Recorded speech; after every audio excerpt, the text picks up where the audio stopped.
Valhalla Golf Club this morning, we witnessed a car pull around us that was Scotty Scheffler was in the car. To be very clear about the details here, Scotty Scheffler has been detained by police officers, placed in the back of a police vehicle in handcuffs after he tried to pull around what he believed to be security, ended up being police officers. They told him to stop. When he didn't stop, the police officer attached himself to the vehicle. Scheffler then traveled another 10 yards before stopping the car. The police officer then grabbed at his arm, attempting to pull him out of the car before Scheffler eventually opened the door, at which point the police officer pulled Scheffler out of the car, pushed him up against the car, and immediately placed him in handcuffs. Scheffler was then walked.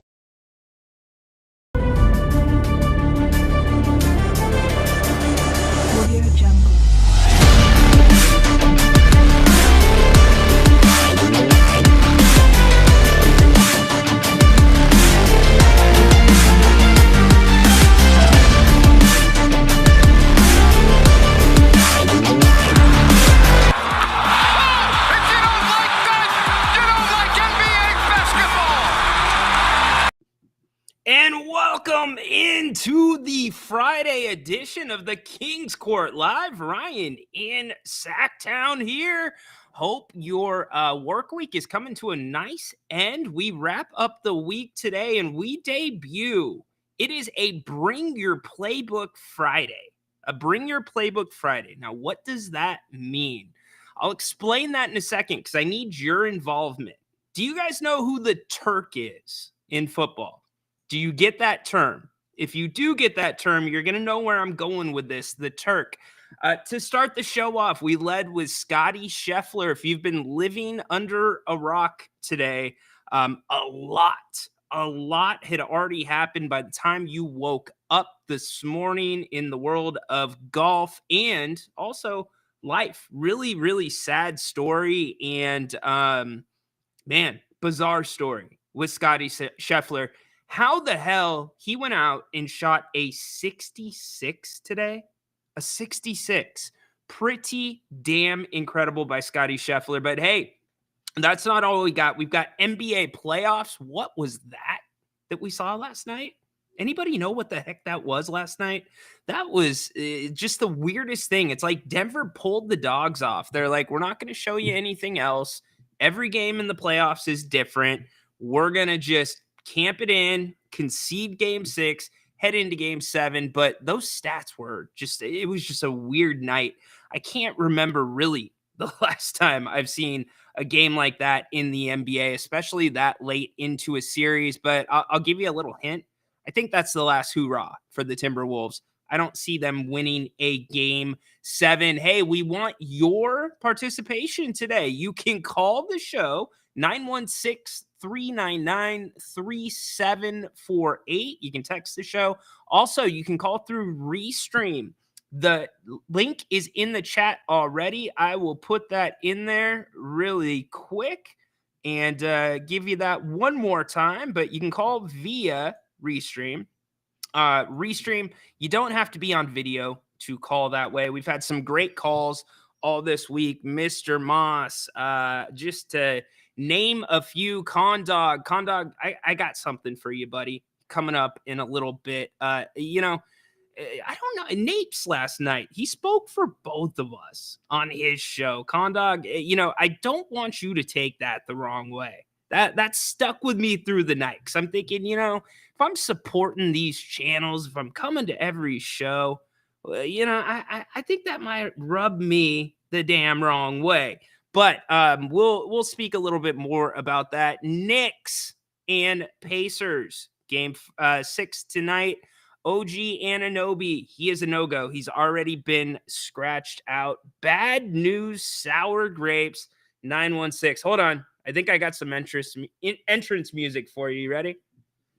I'm afraid I've got some bad news. I'm afraid I've got some bad news.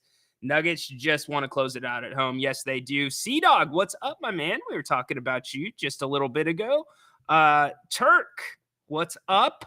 Turk 182. Well, again, it's a Bring Your Playbook Friday. It's a Bring Your Playbook Friday.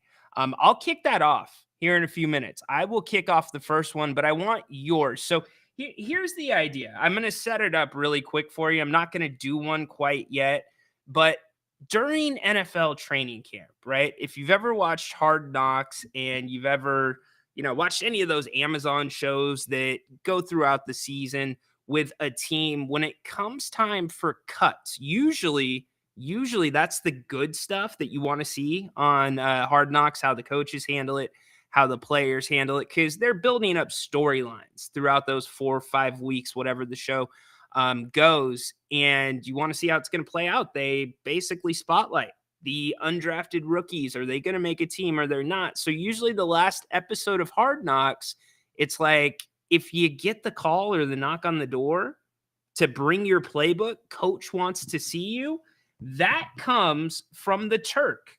Did you realize that? Do you know who the Turk is? If you don't know who the Turk is, I'm going to fill you in really quick. This is the Turk, not my words. Exactly how that term. Another NFLer's words.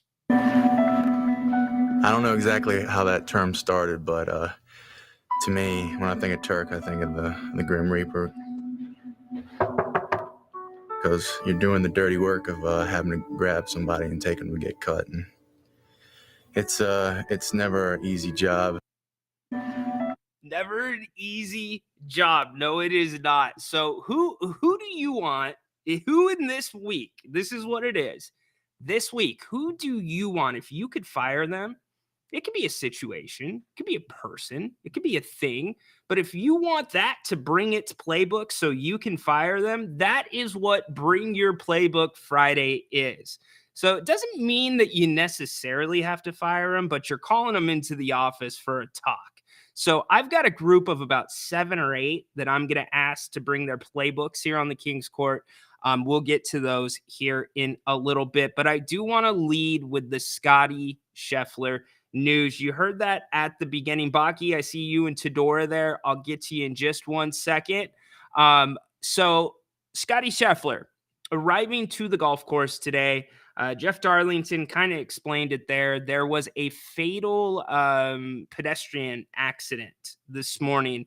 A bus hit a pedestrian, and because of that, traffic was completely backed up. Now, there's a couple versions of this story floating around. There's some video. We're going to listen to that as well. I've got the audio. We've got audio from Scotty himself after playing his round, which he did play his round, and he shot 66. Pretty damn incredible. And anyways, we're going to hear from his attorney, but he basically, from the way it's been explained, the officers, or an officer working traffic control for credentialed media, for players, people that had to get into the golf course because it was literally right in front of Valhalla. There's those cops, and then there's the ones that were working the accident scene. And so some of the news going around is Scotty was waved through by a cop on one side. He had showed his credential. The other set of officers clearly did not realize that was going on and thought Scotty was trying to go past the scene. Now, for those who are my friends that know me off the air, for many of you that watch every day, listen every day, there's a reason it's called the King's Court. I come from a legal background. Okay. That's as far as I'm going to say, but I come from a legal background. So I'm going to give you a little taste based off of the reactions that we've gotten, hearing from Scotty's attorney, some of the reports of my read on the situation. But getting back to the situation, the officer grabbed the car, as they said. Scotty kept driving for about, I believe they said 10 feet, and then basically pulled out of the vehicle. He was arrested. He was taken to jail. He was charged with second-degree assault. He was charged with resisting. Second-degree assault there is a felony. And that's really important to me. And so I'm going to continue this conversation in just a few minutes about Scotty Scheffler. experts who ranked Daniel Jones the worst starting quarterback in the NFL can bring their playbook. Hey, experts, so-called experts. Connor's I'm C-Dog afraid I've got some bad news. has got some bad news for you. He's telling you to bring your playbook, get the heck out of Dodge. In fact, C-Dog, for you. he said, you're fired. Get out of here. So, C-Dog, thank you for your contribution. Bring your playbook. Baki, Tedora, what's up? Happy Friday. Holy moly, Jimbo Bowley. I can't believe this every night or day. I can't believe you do that. I can't. Of course. Of course. Why would I not? Listen, it's so great. Holy moly, Jimbo Bowley. It's perfect. So we are live. We got to get out to take some fresh air, and Okay. And to ride my bike. and we get to the place to lay some bets on tonight's game. So we are ready. She wants Oh. that. Me not. I don't want But- that. Okay, I you're just want to ride my bike. okay. So we're getting some action on tonight's game. What's the action looking like? You going Knicks or are you going Pacers? I was really apart, but somehow I think they're gonna pull it out, and we're going to the game 7.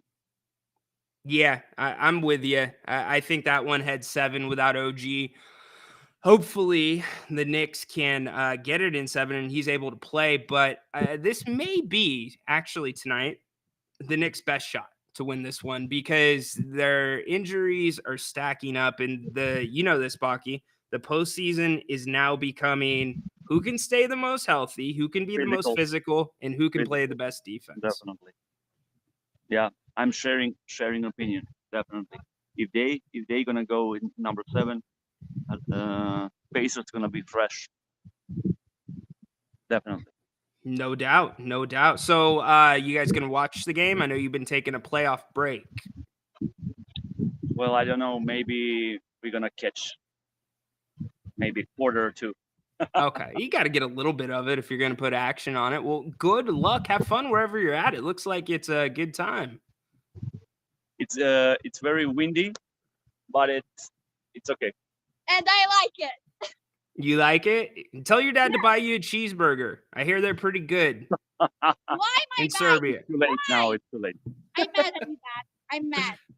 All right. Why? So since you're on a Friday, is there anything who do you want to bring your playbook? Like, who do you want to fire today? Can you repeat, please? So in America with NFL football, if a player's going to get cut and he's getting called to the coach's office, the Turk comes and gets him and he tells him to bring his playbook. So is there anything bugging you or anyone bugging you that you want to say, hey, bring your playbook. Let's have a discussion. Were you asking me about basketball? No, just in Particularly? general. Doesn't have to be basketball. Doesn't have to be sports. It could be anything. What's bugging you? Right now, nothing seems to bug me, but There I you don't know. go. So now we are definitely loose, and we're gonna wait to see what will happen this weekend. And what's up? We are waiting for Roland Garros. Dad, Yes. I mean, that's Right. that's the only thing in the sport right now that is gonna occupy my mind, so I can watch all the stuff. I mean, all the sports are finished in Europe. Okay, we got Euro 24, so soccer is gonna be rocking. So I'm going to Germany anyway. Oh. I'm gonna go. I'm gonna be there 1 month completely. I'm gonna see maybe 30 games. Oh, wow. Right. Wow. All right. I That's was freaking awesome. about to tell you this, but maybe some other time. Cool. We'll do it another time. Do I get a live holy moly Jim Bob Bully before we dismiss? Bowley, Love it. Love it. All right. Holy moly, Jimbo Bowley. You two have a great time out. Good luck on your action tonight, and we'll talk next See you a week. little later. I All will right, buddy. ride my bike. Bye. Bye, Tedora. Oh, that's always good. I love it when they check in. That's Baki and Tedora. That's overseas, by the way. They are calling from Serbia. How about that? Pretty damn cool. We were going to get a little bit more into Scotty Scheffler, but you know what? We got Dirk on the line. We always have some damn good conversations about the Kings. Happy Friday, Dirk. Happy Friday to you. What's up, buddy? What's up? I saw an interesting conversation topic related to PJ Washington and Daniel Gafford that I wanted to chat through with you, if you're up for it. Let's do it. All right. So could the Kings have traded for those two? Absolutely. Would you have wanted them? Absolutely. It's 100%. So do you think the Kings would have been as successful with those two, or let's say one of the two, have we made that some sort of trade? The Kings have, it's funny you bring this up because I said it yesterday. I've said it almost since last season. The Kings, their two biggest mistakes, or the biggest mistake, in my opinion, was not this last trade deadline, but the trade deadline before that. Because what happened? The Lakers got significantly better for cheap. They make the Western Conference Finals. They were floundering when they made those trades. Now this year, Dallas, couple trades for cheap. Guess what? They're on the verge of the Western Conference Finals. So yes, like the Kings could have made marginal moves. And Dirk, I'll kick it a step further to you. Did you hear Rudy Gay's comments on the Carmelo podcast? Yeah, I actually mentioned to you last time. Yeah, I did. So one of the big things, and maybe I don't remember if I brought this up or not, but Rudy Gay was pretty, he didn't mince words about wasting his prime. And I look at De'Aaron Fox, I look at a Domantas Sabonis, I look at a Malik Monk. Could that figure into this equation that we're trying to solve about what the hell happened this season on and off the court? Well, it's interesting because I was comparing the two teams, and their situation. So you've got Kyrie and Luka, right? And Luka gives you stats across the board, kind of like Sabonis, about half as much scoring potential, right? Yeah. And then you got Fox, who offensively, they probably offset a bit as far as what they give you, Kyrie versus Fox, So why wouldn't the Kings be in that deal where Daniel Gafford was traded for Rashawn Holmes and a first-round pick? That's very interesting, right? The money definitely plays a part in that with how they're going to reset. And then I started evaluating PJ Washington versus Harrison Barnes. And that's where it was a little eye-opening for me. So first of all, Gafford probably doesn't make as much sense because who's shooting threes, and so you want Sabonis to play the 4 and Gafford to be your 5. Theoretically it could work, but I think in the season that was probably immediate change to the offense that had already produced a winning record. So I get that maybe that's not on the radar there. I started thinking about PJ Washington versus Barnes and take playoff performance out of it for what he's doing for the Mavericks. Sure. Stat wise, he is a little bit less good offensively, but better defensively, right? He's also younger. But some of the aspects of what the Kings lack, Harrison Barnes gives you, like, for example, leadership. I know that that gets talked about a lot. Yeah. But I think that's a fair criticism of Fox and Sabonis is that they don't come across as leaders in an organization. And so I was looking at career stats, Harrison Barnes versus PJ Washington, and PJ Washington was like a 32% three-point shooter this year. And but Harrison Barnes' scoring was down.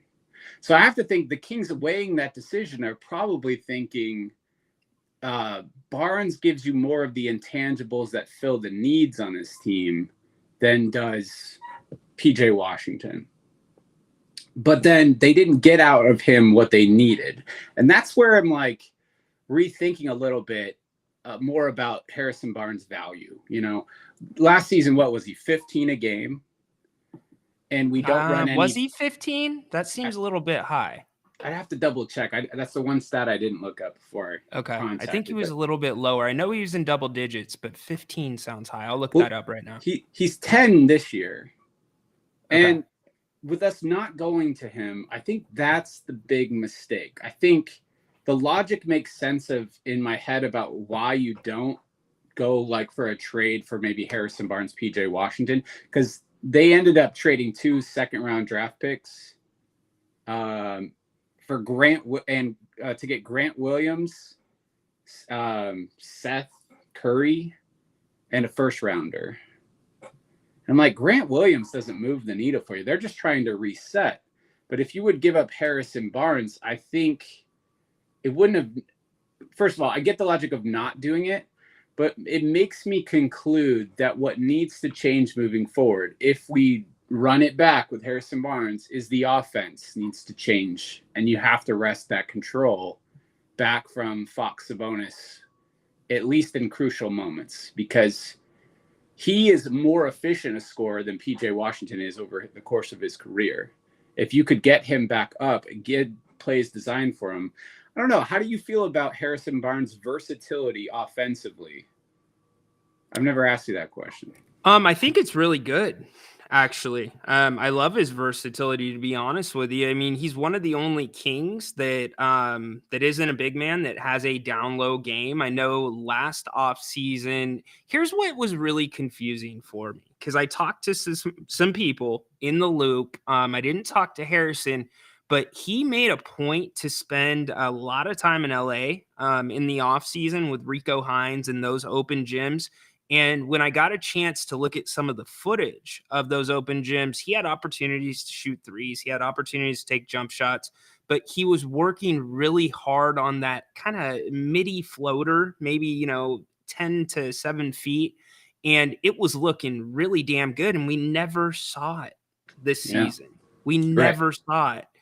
And so, these guys go into the offseason with a list of things to improve on. We know what Sabonis is. It needs to be, he makes great decisions. He just doesn't make them quick enough. So he's got to be better at that. And then he's got to improve the 3 ball. And, I know Doug Christie is Sabonis's individual coach. I would put Luke Laux with Sabonis. He's the shooting guy on that staff, in addition to Doug. But going back to your question, I think the problem here is, and the part of the equation that we're not putting into this or into the conversation, Dirk, is Harrison's proven quantity. We know what he does. He is a proven product.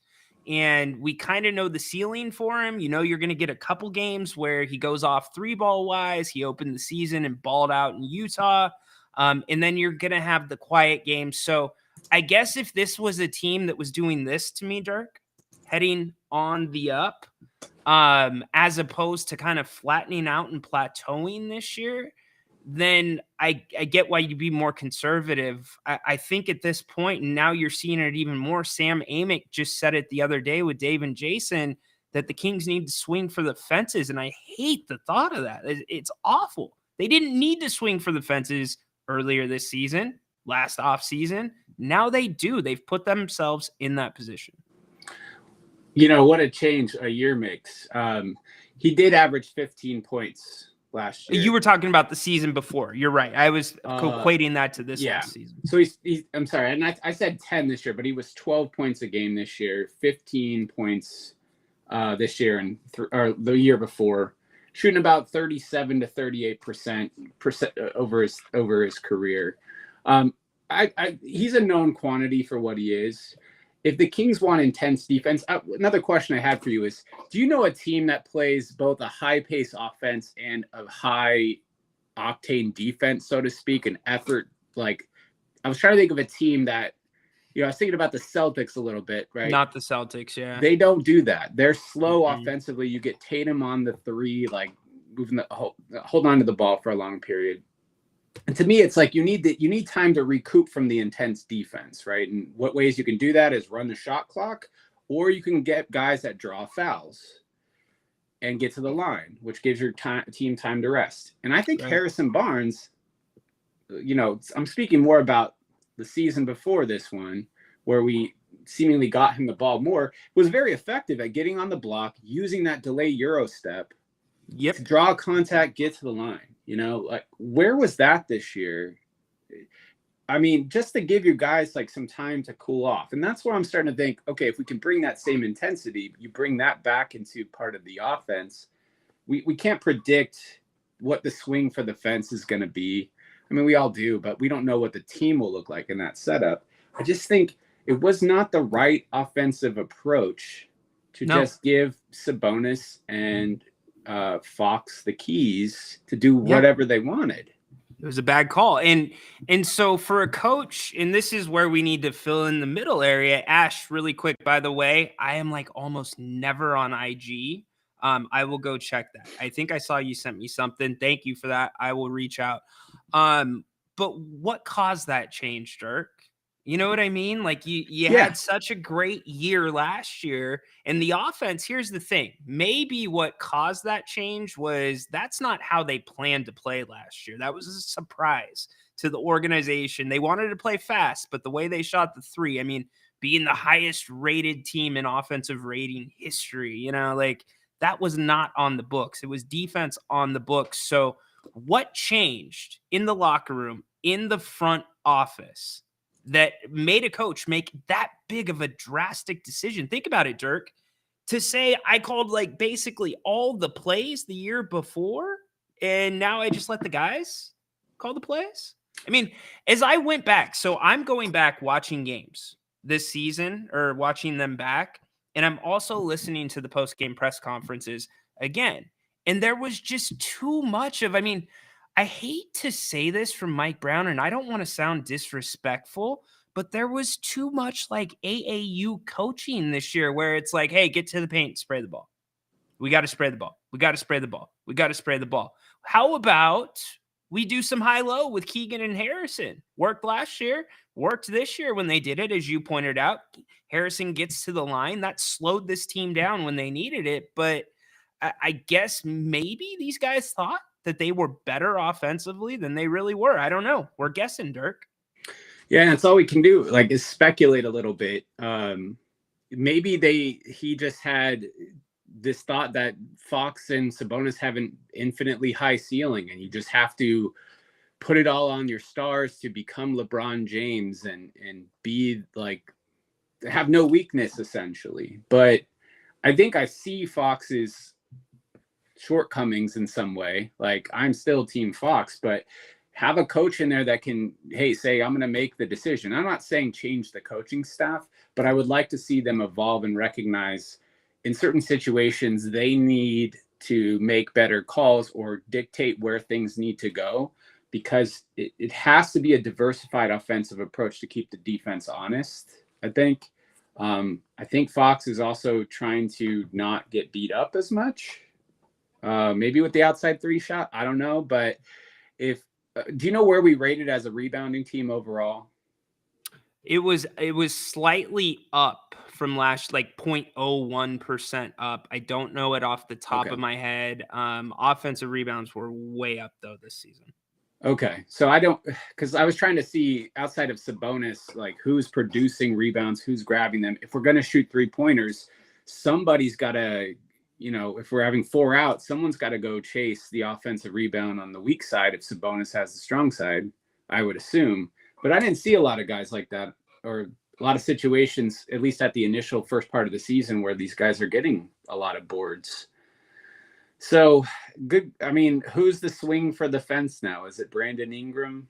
Is that the fence? No, I am not a proponent, because everybody's talking about these big moves. You're forgetting, or many are forgetting, that there's going to be residual moves that go into that affects the depth of this team. And if you give up a Trey Lyles, if you give up somebody like that, who's going to step into that place? And the answer is you're either going to have to do it internally with the guys you've got developing between Stockton and Sacramento, or you've got to draft and put a rookie in immediately.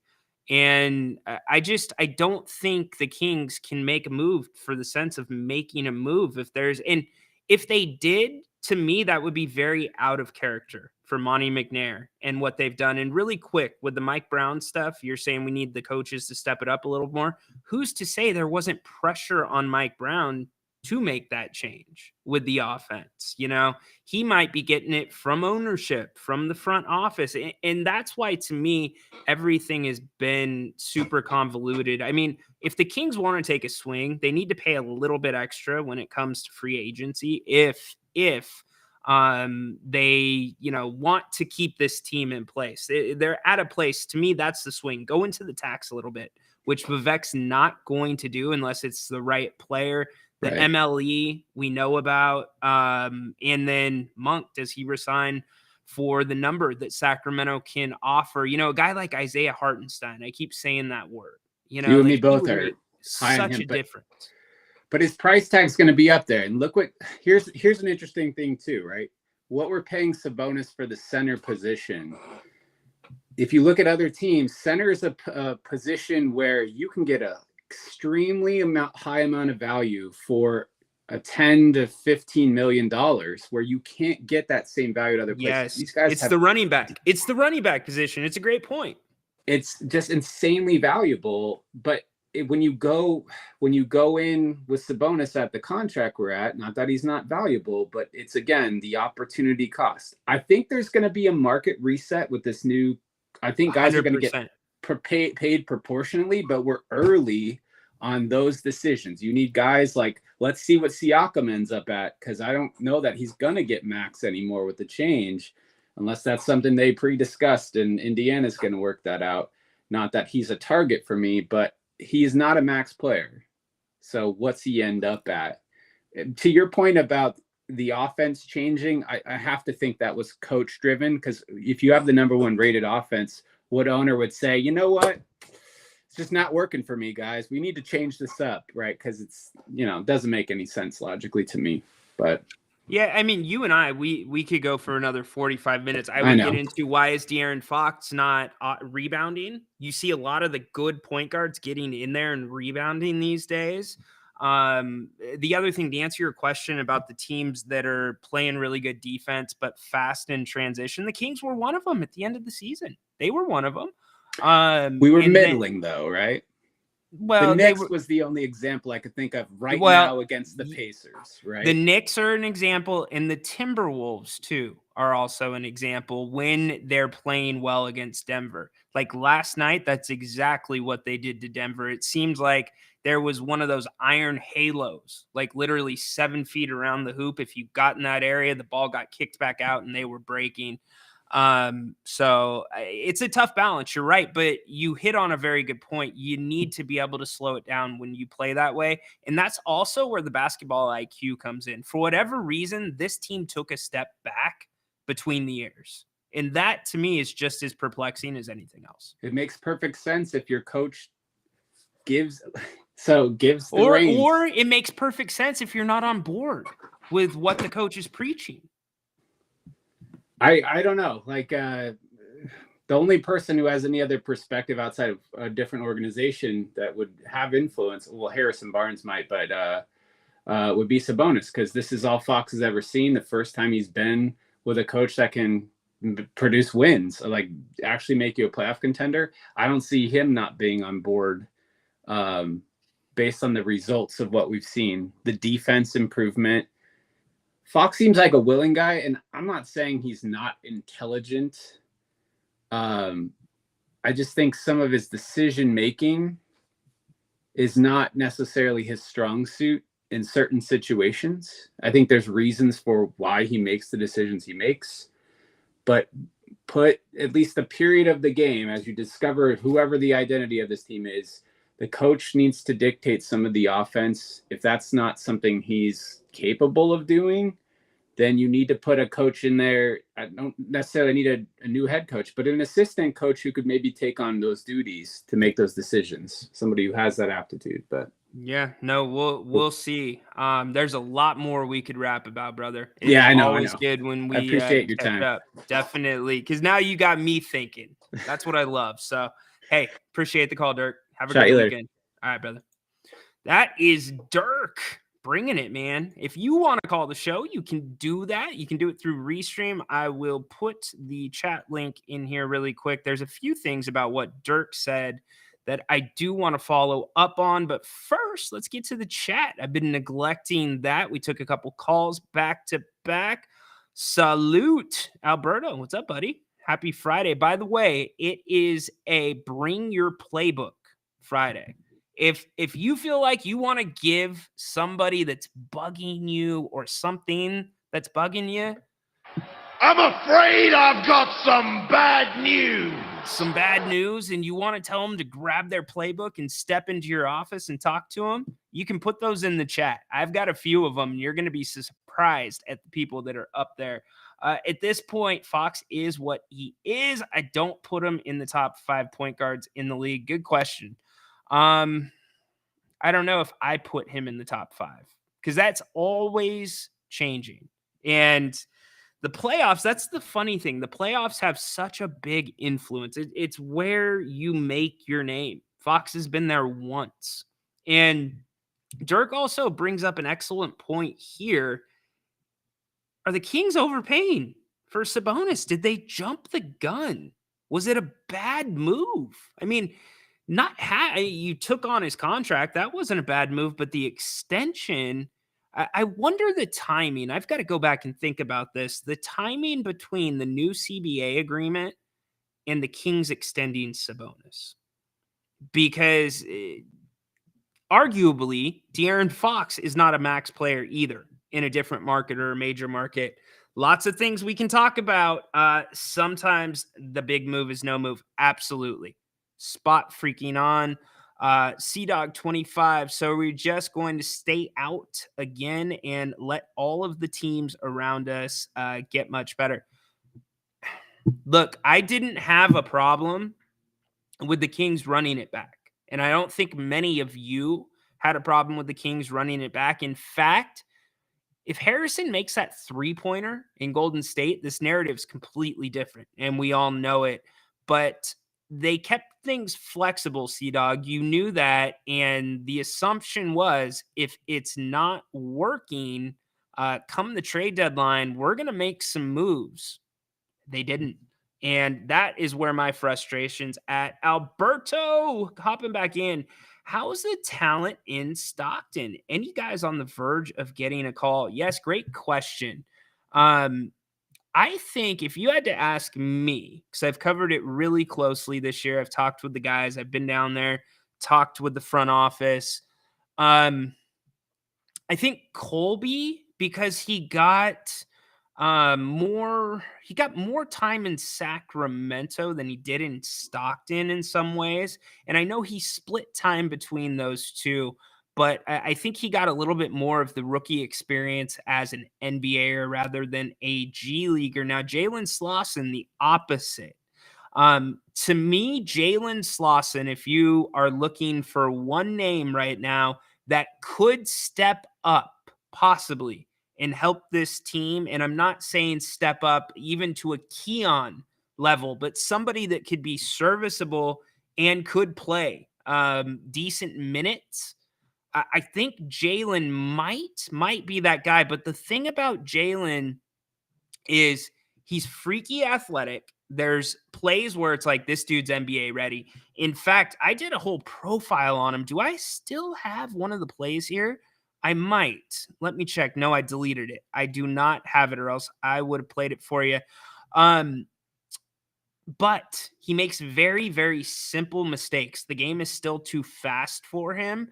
And that's where he would get eaten up in the NBA. So if Jalen can get more consistent, and also Jalen needs to improve the 3-ball. His field goal percentage is really good. 3-ball is a little bit too low. I would say he is probably number 1 in my book, Colby number 2, and then Mason number 3 if I had to rank them. Ford, no, I don't think he's going to be an NBA guy. Scal, those days have passed. Stockton brought him in for a different reason, but we can talk Stockton more. Yeah, Flores, I'm not sure how I feel about it. I think it would be a decent move. But, you know, he's going to have – there's this thing going on in Cleveland. I talked about it yesterday, the entire thing, or 2 days ago, about him not taking the shot. and him deciding not to play. I want to see how that plays out first. What's up with Bruce Brown of the Raptors? Any chance at him? Haven't given it a lot of thought. I will, BJ. I think his name is Bruce Anthony. Sometimes big move is no move. Yeah, well said. Mike Brown thought that and made no move at, well, hold on. But Anthony, first off, it's not Mike Brown's move to make. It's the GM and the owner. Mike Brown has heavy input. But again, in a perfect world, your three best friends in a basketball organization should be those three. And I know that relationship is very complicated because even though it should be the three of them that are completely in sync, you can also have the opposite situation where you've got the one in the middle that's talking crap about both of them behind their back and firing both up or bringing up disagreements. And then you get everybody off of the same page. I don't have insight into whether that's the case or not, but yeah. Is this the Giants pregame show? Oh, I didn't know we were streaming live on Comcast, or what is it? It's NBC Sports California? No, it is not the Giants pregame show, but I love Kruk and Kipe.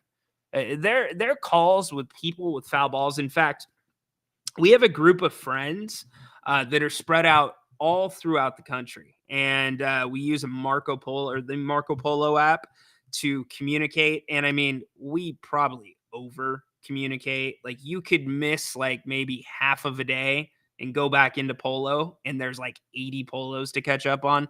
But I'm telling you this because there was a guy who got 2 foul balls earlier in the week.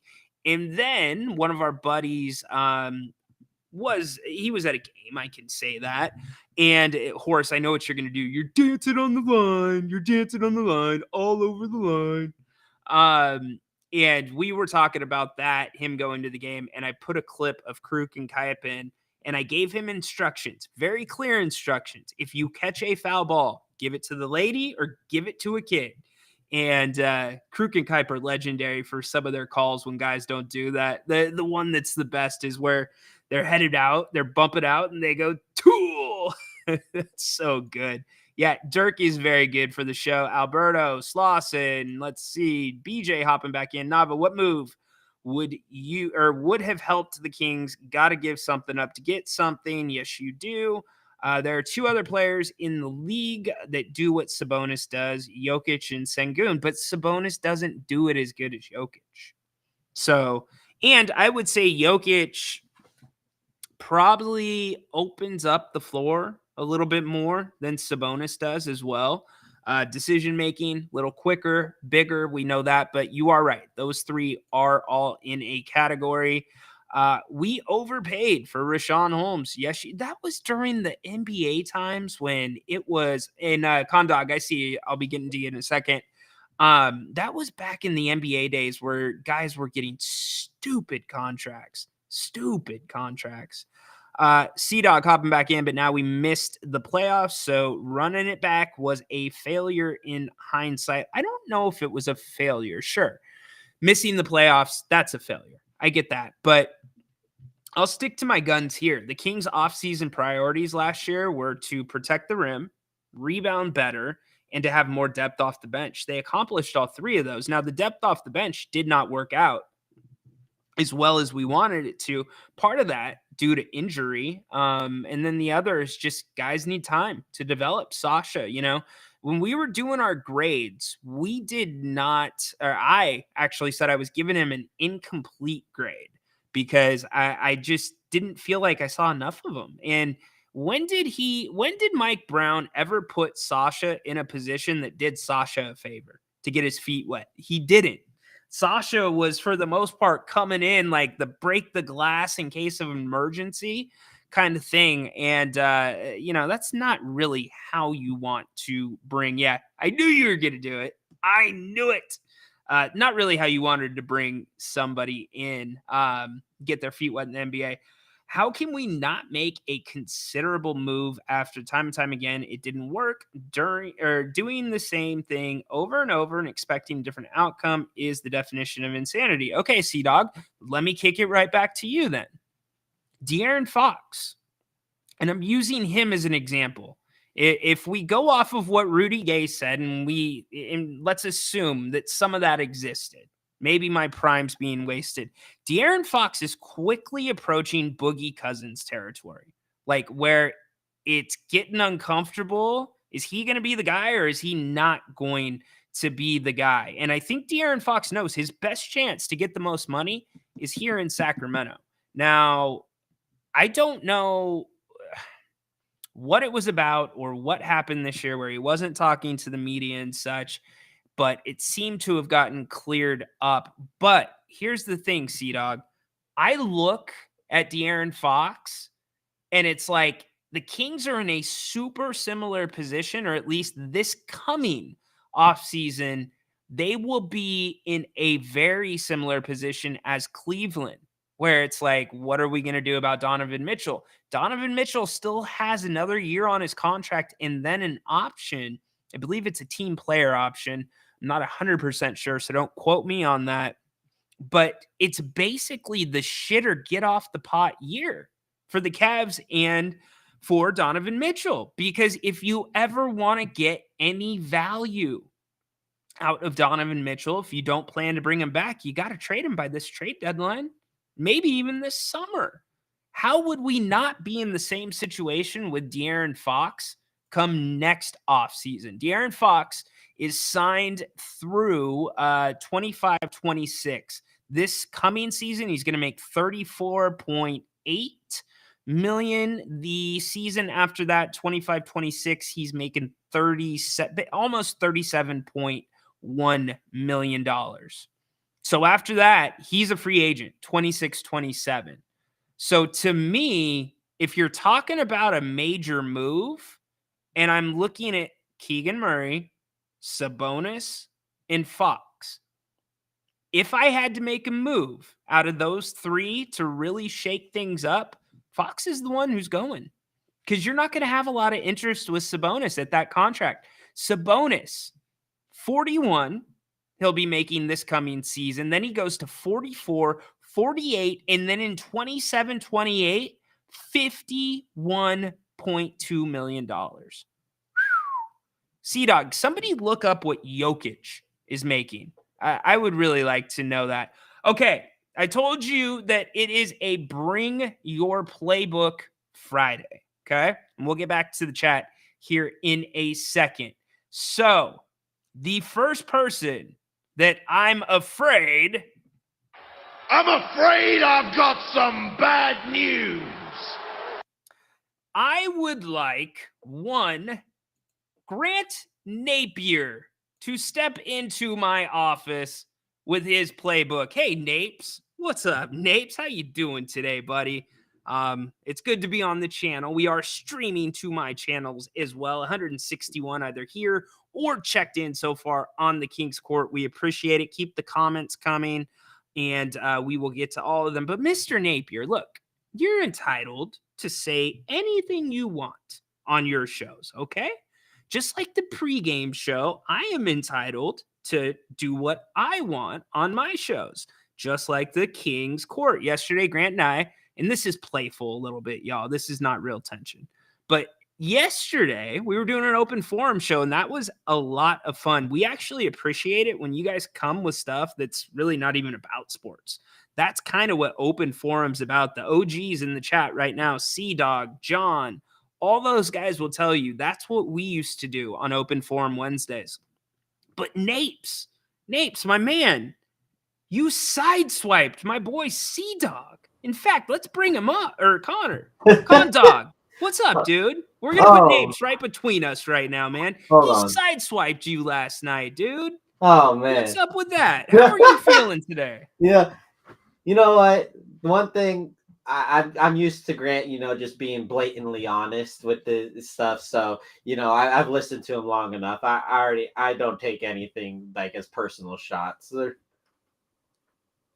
right. Well, I kind of get where he's coming from, but I mean, hey, if he wants me to have less airtime, then you're gonna be a lonesome king quarter, Ryan. Dude, and I was kind of like, I kind of had to pull the Madden out. I'm like, look Watch what this guy here does to this guy here. I'm like, dude, you just took him out. I'm like, don't talk about my shows. If Condog wants to call every day, he can call every day. It's an open forum here. If you don't want him calling every day on your show, handle it. But don't drag me into it. So, Mr. Napier, you can keep your playbook. I am not firing you, but you have been warned, Grant. I don't want to see you back on this segment again.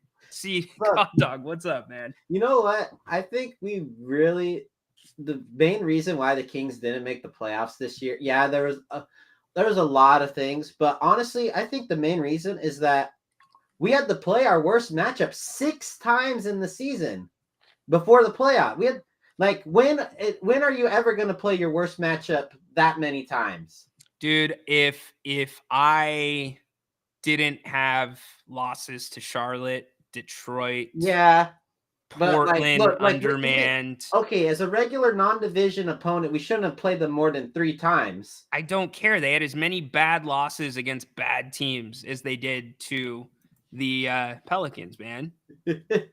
Yeah, but again, the most you really should be playing a team is 4, and that's in your division. If we played Pelicans a regular, 3 games, that's 3 extra games that maybe we're playing a team that we do beat. Even if one of those just turns around, because then we'd be a higher seed than the Lakers, and we'd probably sneak into the 8th spot. Yeah, I mean, yeah, but every team kind of had to go through that, right? Because the in-season tournament, that kind of made things weird. And then the NBA has been pushing these back-to-back, not back-to-back, but where teams play each other 2 times in a row. Yeah. The home and homes and stuff like that. I would have a bigger complaint about this than the Kings having to play the Pelicans 6 times. The Kings played the Warriors 3 times in the first 45 days of the season. And it was ridiculous. It was crazy. I think there was another team on that list too that we also played it good. I'll pull it up in a sec, but okay. So we had to play, a lot of great teams early on, beat us up, and it was just not fun. So really quick, I put the comment up here. Explain to Alberto what Grant did yesterday. Okay, put Grant right in the middle. Okay, Alberto, you know what? So basically what happened was I just came on that I was kind of busy, so I missed King's Court. Well, I didn't miss it, but I missed being able to call in to King's Court, which I love doing. I love coming on here because it almost fits my schedule perfectly every day. Just depends if I need gas or have to get something after work, but most of the times it fits perfectly. And then Grant just said, "Oh, I don't want you calling every day." I tell my callers on my radio show, I don't want you calling every day. So, Condog, he kind of did this to you. Subsequently, you will be fired. Thank you very much. He basically fired you from daily work here on the show, man. Yeah, my hours cut, man. You got your hours cut. There's got to be some rules about that. But no, I'm giving Dapes a hard time. It just caught me off guard. He hadn't done something like that in a while. I'm like, I think maybe it builds up where it's like, all right, it's coming out on somebody. I don't know who it's going to be. But it was a good show. Good show, indeed. So we also did play the Pelicans 3 times from November 20th to December 4th as well. Mm-hmm. That was another one on that list. We just playing the same teams over and over. Houston Rockets were back to back in that stretch, and I believe we played Oklahoma City 2 times in around that stretch too as well. Played a lot of good teams very close to each other. I get a lot of it comes down to scheduling and arena availability and all that, but I've never understood why NBA team, unless you share an arena with an NHL team or another professional team, I don't get buildings that don't completely have the priority to that basketball team. So Yeah, weird. I mean, because the basketball, either the football or basketball owners put up a majority of that money, depending on what arena it is. I mean, I know the city puts up some money. I don't. It depends on each deal's different. So I can't just name off the top of my head how much a city puts up or. But yeah, I know. Yeah, this is it's our Kings Arena. The nearest hockey team's down in San Jose, not nowhere near us. Yep. Yeah, know, baseball brother. is always on a field, so we wouldn't have to worry about that. Yep. It's one of those things. The NBA and the NFL are getting a little bit more brazen with their schedules. They changed the rule, the NFL last year for this season, that you could have multiple appearances on Thursday night football. You now have 10 teams that have multiple 4-day turnarounds. And in fact, there's 3 other teams that you could add to that have 4-day turnarounds, but they're a little bit different. So 13 teams with 2 4-day turnarounds. Come on. And Condog brings up a really good point. Where was that at? Or Sea Dog brings up a good point. Somebody did. I can't find it right now because the chat's moving. But basically, that a little injury could cost you multiple games. They can. Yeah, exactly. Against a team that you should beat most times if that injury doesn't happen. And I get that every team gets that shake, but just like the stupid stuff, the Kings, if I would point to more than the Pelicans things, the Kings making that East Coast trip that late in the season, that trip is never that late. And they had done a 7 or an 8 game road trip? I think it was 7, and that was the really unusual number. I know they did well on that road trip. I think it was 5 of 7, but I just don't get it, and it's probably going to get worse as these paywalls go up. I think teams and paywalls or providers are going to have more say about when the games will be and how they get the games. And Adam Silver, he's a puppet, so he Yeah. will acquiesce. Show him the money. Now we have a new network that they haven't worked with in a while. NBC now coming back in, so they're not there. So whatever deals they worked with TNT, that's not the case no more. So now they're working around NBC's schedule, and NBC has the Sunday night football game. Yep. So this is interesting. Peter hopping in. Last year, the Kings spent on average $40 million less than their competition in the Pacific Division. Now, granted, Golden State championship this decade. Whether you like it or not, the Lakers championship this decade. Let's see. Portland, no. And the Clippers, no. Phoenix, they tried, but yeah, you know, Phoenix, they flamed out terribly. In terms of, like star, the other teams in the division all have bigger stars than what we have. So they're going to have to spend more to keep them. Absolutely. Absolutely. As much as currently I would say Fox is a better player than Kevin Durant, but Kevin Durant's been in the league longer. He's been in championships, so he's earned that. That's a big swing. If Kevin Durant comes available, that would be a needle mover. If he could stay on the court, he's a good fit for Sacramento. You know who else? His LeBron James. He's he worked with Golden State because he's a taller and a little bit better shot blocker than Harrison Barnes. Yep. They almost played the exact same role, just Kevin Durant does it a little better. Indeed, my friend. I gotta ask you. I already gave Grant his. Is there anybody that needs to bring their playbook because you're upset with them and you need to have a chat with them? Now is the time. Do you have bad news for anybody? I've got some bad news. You know what? Maybe I need to bring my own playbook in because I left my lunch bag at home today. So your stomach was like, I'm afraid I've got some bad news. Yeah. Do you guys have like a cafeteria there? Yeah. The what's it called? Like Avenue Canteen. They stock up usually a bunch of warehouses and stuff with food. I was able to get a turkey and cheese, but I keep a bunch of sauces in the fridge there. I'm stocked up, so I got steak sauce, I got Parmesan, ranch, soy sauce, hot sauce, and Chick-fil-A sauce. Damn, how do people not touch those? That's the biggest problem when you bring that stuff. No, they know. No, you're gonna throw down if they touch your Chick-fil-A sauce. They know. I get They it. know. There's some people that I give permission to, and I just say, "Hey, watch the stuff when I'm not there." Like on my day. But Alliances. I like it, yeah, dude. hey, you got to somehow. I But yeah, like no, it. I'm fully stocked. So it's a pretty plain sandwich, but I put some Chick-fil-A sauce on it, and Boom. there you go. I got something So- decent. So I'll close out the call with this. My wife, she is off today because we had a little bit of a late morning because she's headed to Napa with the girls tomorrow. But they because she had to put on this big conference and everything, and it went great. But it's a day to relax and then go get your rest and relaxation with the ladies.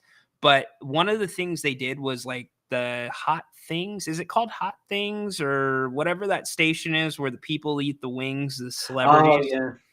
So they did a thing like that at their work, and she ended up with half of the hot sauces, and she loves hot sauce, but some of these combinations are freaky. It's like, what was it? It was Chipotle and chocolate. What? Yeah, there's some. The one I had last night with our pizza was actually pretty good. It was traditional hot sauce with maple, and it's Okay. like, do you guys ever know, or Condog, do you ever like get those foods or you like that sauce where it's like, I don't quite know, or I don't quite know what I think about this, but I can't stop eating it either. That's kind of what it was like last night with that one. Yeah, that could be one. But you know what's funny is the hot. I don't really use hot sauce or taste, but I bought it because the other people I have guarding my food, they like hot sauce. So There you go. there you go. Sometimes you got to give a little to get a little. Yes, indeed. Well, hey, buddy, have a great weekend. Thanks for calling. I put Napes in his place for you. Well, we'll find out on the next open forum. You should call. I would call right away. Yeah, for sure. For sure. I'll put it up. I'll do it. So, all right, buddy. Have a great weekend. You know what? Don't miss, chat. Everyone, mark it next one because I'm calling. Yes, love it. I'll remind everybody of that next time we do open forum. Appreciate you, brother. Later. All right. So I'm afraid, actually, I'm not afraid. I know I've got some bad news coming up. I'm afraid I've got some bad news. I knew this was inevitably going to happen. I didn't know it was going to happen today, but I am all for it. You guys see the name all the time in the chat. Haunted Horse. By the way, maybe this guy can give us an explanation on what the hell a haunted horse is. But our dude is a wizard. He's one of my really good friends, first off, one of my best friends. But he is a wizard when it comes to audio engineering, when it comes to anything digital editing. In fact, y'all, really quick, before we bring Haunted Horse in, I want to remind you, Haunted Horse is actually the one that created this. 1, go. Sacramento miscue. Carter, stolen by Williams. And look at this. Oh, you don't like that. You don't like NBA basketball. Fox, goodbye. Oh, if you don't like that, you don't like NBA basketball. The exclamation point. Pretty damn cool. So for the first time live on If You Don't Like That, we bring in my boy and genius, Haunted Horse, all the way from Oregon. What's up, buddy? No audio. No audio. Yes. Hey, Horse. I'm afraid I've got some bad news. Hey, Horse, you've never sounded better. It's so great. How did your interview go? Oh, he's in. What's up? Wait, dude? is that working? It's working. Okay, well, I don't use this mic because then I get reverb through the speakers, but yeah. I'm used so to fitting. hosting. I'm used to running the stuff. Bro, so you this just is got an I'm doing it backwards. This You is just not got I an am not epic. used to being You got an epic intro. Did you troll me? You did that on purpose. I owe you $20. Anyway, I want to try your show. So now I know not to use the boom mic for restream. It defaults to the glowing mic. Correct. Ooh, The I glowing mic. am your father, Luke. So I gotta let Actually, everybody wrong in. microphone. I gotta let everybody in on some inside King's Court inside if you don't like that. So Grant and Jerry, they're not exactly tech wizards, right? And I come from a legal background. I'm not exactly a tech wizard. I've No, had to you are not. learn. I am not. I've had to learn everything. That's kind of my teacher on the screen. But anytime something went wrong on a show, IT wise, didn't care what time it was. The first thing, right? Get on our horse. Get him on the line. What's going on? Get him on before halftime. We need on our horse. Get him. Go get Chris. So you were the go-to anytime. something was wrong. Yeah. That the backstory on that intro. I don't think anyone knows that the King's clips or whatever. I think he gave me 24 hours to do that. He goes, I need it tomorrow. And luckily, I was taking a vacation day, so I built that out real quick. He knew the clips he wanted. That was beneficial. He's like, I want this one, this one, this one, this one. I came up with the background music. I had to find some music that wouldn't get you a copyright violation. So I found some free to use music, and and then that explosion at the back end. That was fun. That was fun making that. I look for purple things. Yeah, you did well. Dirk nails this though. Sound engineer hypes up and killed by the mute monster. Yeah, I know. Well, no, that's the problem with the tech guy is I've got 4 working microphones. He does. And usually I am doing what Ryan's doing. I am engineering the show. So I've got my mixer and everything else. I've never joined his show through Restream, so I wasn't sure. I'm on a camera that I'm not used to either. It's way up there. I'm used to a camera right in my face. Right in. And so now I'm looking at the wrong camera as I look at you. Anyway, it's super boring to talk about technical stuff. But yes, I had to figure out what the default mic was going to be on your Restream thing. Hey, by the way, not to pat myself on the back. Grant and Rhino are on Restream because I told them about it. They didn't know about it. They didn't know it existed. Oh, here we go. We're getting real inside now. Bye. No, I'm just kidding. No, that's true. Actually, Haunted Horse is a founding father of what we consider, if you don't like that right now. Because you remember when we started the project, Grant had, and no disrespect to Grant, it was the network they were on. They had a killer show. It was Eric Burns, Grant, and Sean Salisbury, and it was on No Filter Network, and they had like 4 viewers. And it was like mostly just maybe me, and I think they were plugged into it. Nobody knew about No Filter. Was it viewers or just listeners? Was that a video platform? No, it was a video platform. Yeah, I thought it was audio only. All right. Yeah, no, it was video. It was different video, and so anyways, we transitioned. You let us know about that. You gotta be on YouTube. You gotta be on X, YouTube. I mean, these fringy places. I mean, you can get viewers there, but you got to be on the big boys. So no doubt. Yeah, Grant. Grant. Yeah, he did. Yeah. I need by tomorrow. Okay, sir. Yes. It was pretty funny. Yes, now you turned it around though. That would have taken me an entire season. I do video editing for my YouTube channel, so it wasn't too. Look, he was prepared. He's like, I want this clip, this clip, this clip, and this clip. So if you're versus the guy that asked for something, he goes, you know what, just grab some clips and kind of. I don't like that at all. Yeah, well, yeah, right. Because then I'm guessing, and then when I show the final product, they're like, you know what, I don't like that, and I don't like that, and it's like you didn't tell me what to pull. So no doubt. So you know what? We'll let him plug his stuff in a second. But first, there is a more pressing question, dude. You're getting called out. Where's the Gym Boys card? I don't have a card. I have an email basically that shows the logistics of the Gym Boys agreement. Okay, here's a backstory on the Gym Boys card. So I am coming down there. I have not got free Gym Boys tacos for at least 10 years. I haven't been, and my mom lives in the Bay Okay, Area. give him the 30-second summary of what on- happened. Okay. Yes. Yeah, because not everyone listens to every show. Got it. So I had a Facebook page for Jim Boy's Tacos, and you were actually right on the number, and I was wrong. And I built it from being a fan person. So I put it together a Jim Boy's fan page. There was nothing on Facebook that existed. And so like a month later, someone joins it and starts following me. And then a month later, a couple of people. Anyway, I built that thing up to 2,300 people. About 2 months before they made me an offer, they created the official, they called it the official Jim Boy's Tacos page. And I was getting like 50 people a week joining mine, and they were getting like 2 or 3. And they basically they reached out to me, very nice. And they said, hey, there's a lot of confusion. People think you're the official page.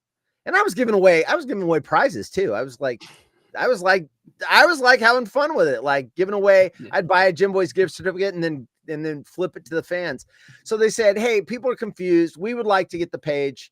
I said, whatever, make me an offer, whatever. So they gave me $500 cash, and I still got the canceled check. So there's another proof that I sold it to them. For the next part of the story, they said they would call me the #1 Jim Boy's Tacos fan anytime I reacted with the Facebook page.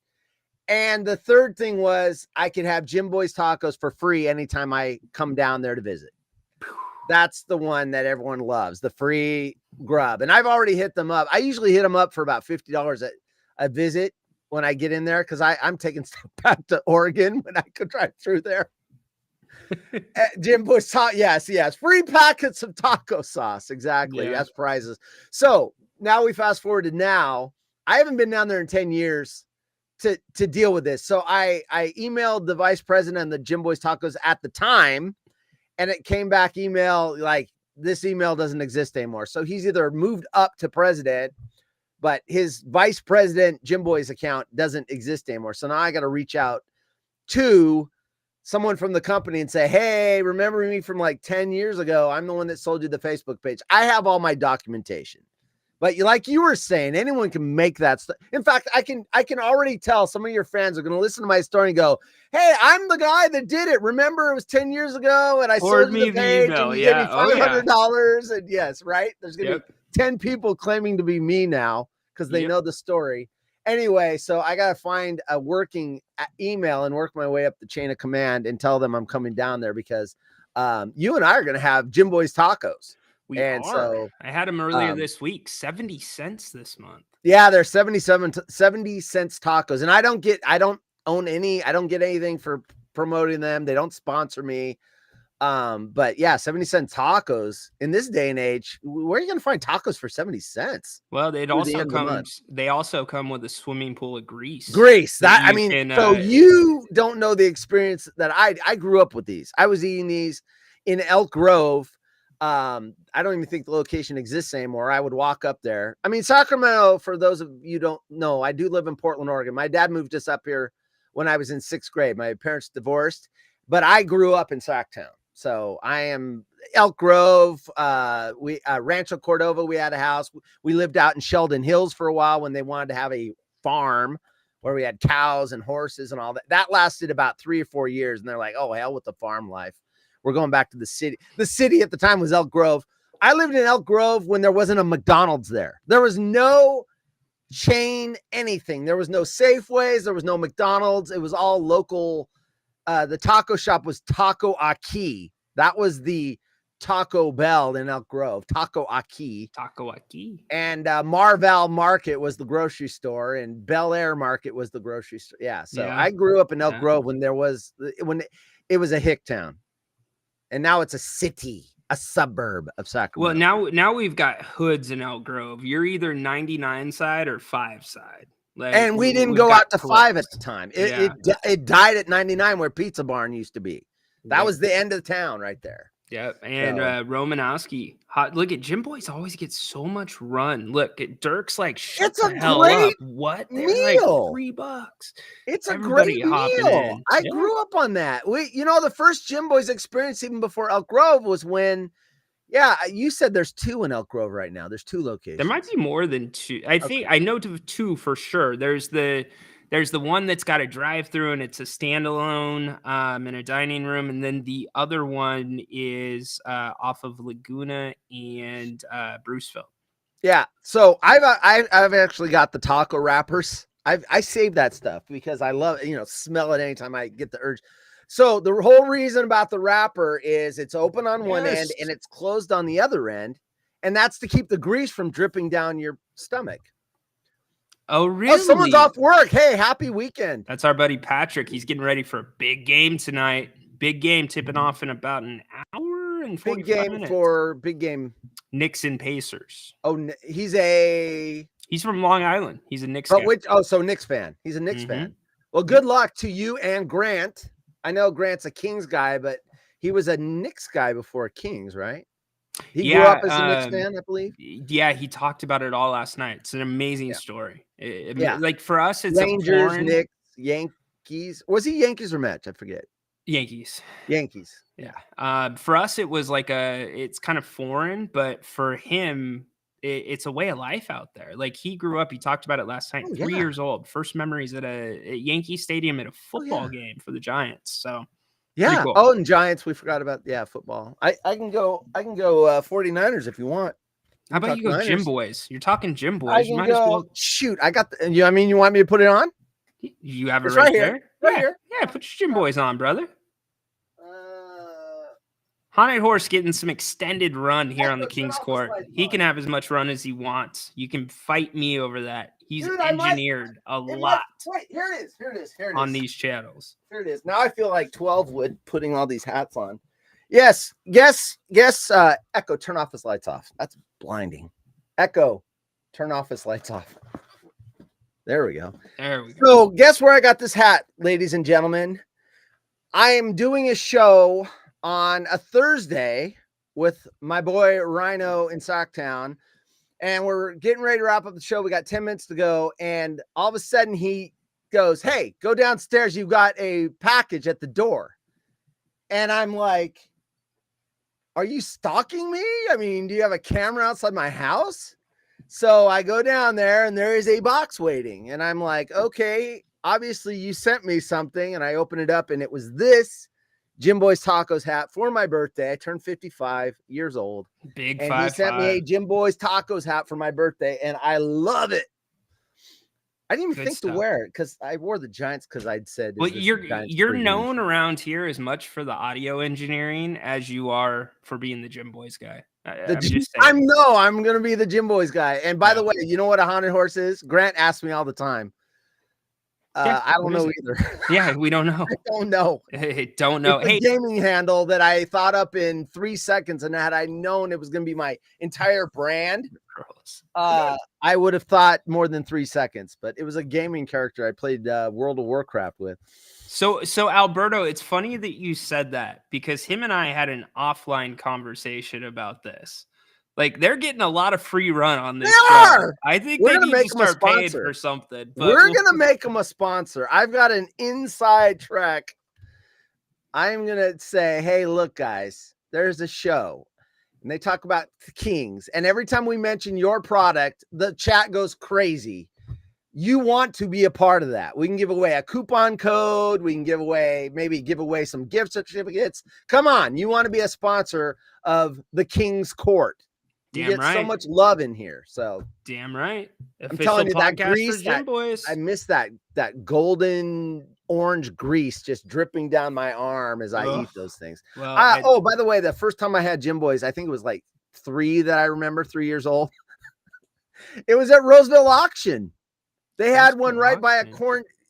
Denial's Farmers Market. Yeah. We used to call it Roseville Auction. Fair enough. And they had a stand next to a corn dog shop, and we used to get it at Denio's. You go.